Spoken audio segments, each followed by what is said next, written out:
దేవరకొండ మాజీ శాసనసభ్యులు గిరిజన ముద్దుబిడ్డ దివంగత నేత ధీరావత్ రాఘ్య నాయక్ 23వ వర్ధంతి సందర్భంగా ఆదివారం మిర్యాలగూడ పట్టణంలోని బస్టాండ్ సమీపంలో వారి విగ్రహానికి పూలమాలలు వేసి ఘనంగా నివాళులు అర్పించారు. ఈ సందర్భంగా ఆల్ ఇండియా బంజారా సేవా సంఘం నియోజకవర్గ అధ్యక్షులు ధనవత్ చిట్టిబాబు నాయక్, గిరిజన ఉపాధ్యాయ సంఘం రాష్ట్ర ఉపాధ్యక్షులు మూడ్ తిరుపతి నాయకులు హాజరై మాట్లాడారు.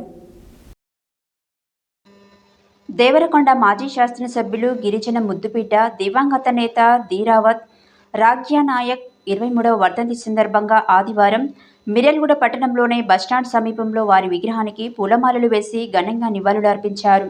ఈ సందర్భంగా ఆల్ ఇండియా బంజారా సేవా సంఘం నియోజకవర్గ అధ్యక్షులు ధనవత్ చిట్టిబాబు నాయక్, గిరిజన ఉపాధ్యాయ సంఘం రాష్ట్ర ఉపాధ్యక్షులు మూడ్ తిరుపతి నాయక్, జిల్లా ప్రధాన కార్యదర్శి కుర్ర కృష్ణకాంత్ నాయక్, టీజీయూఎస్ నాయకులు సైదులు నాయక్, భాషా నాయక్, ఎంఈఓ బాలాజీ నాయక్, వెంకన్న నాయక్ హాజరై మాట్లాడుతూ బడుగు బలహీన వర్గాల ఆశాజ్యోతి దివంగత నేత మాజీ ఎమ్మెల్యే రాఘ్య నాయక్ గిరిజనుల అభివృద్ధి కోసం ఎంతో పాటుపడిన మహోన్నత వ్యక్తి.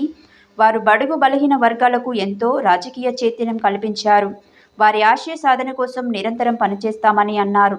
ఈ కార్యక్రమంలో బాబు సింగ్, సేవ్య నాయక్, ధర్మా నాయక్, గోపి నాయక్, చందు నాయక్, బాలు నాయక్, నరసింహ నాయక్, హరి నాయక్, సీతారాం నాయక్, శంకర్ నాయక్, శ్రీను నాయక్, మోతీలాల్ నాయక్, పంతులు నాయక్, మక్ల నాయక్, నెహ్రూ నాయక్, హరి, హేమా నాయక్, కోట నాయక్, గిరిజన ఉద్యోగ ఉపాధ్యాయ నాయకులు, ప్రజాప్రతినిధులు కుర్ర శ్రీను, చీన్యా నాయక్, శ్రీహరి తదితరులు పాల్గొన్నారు.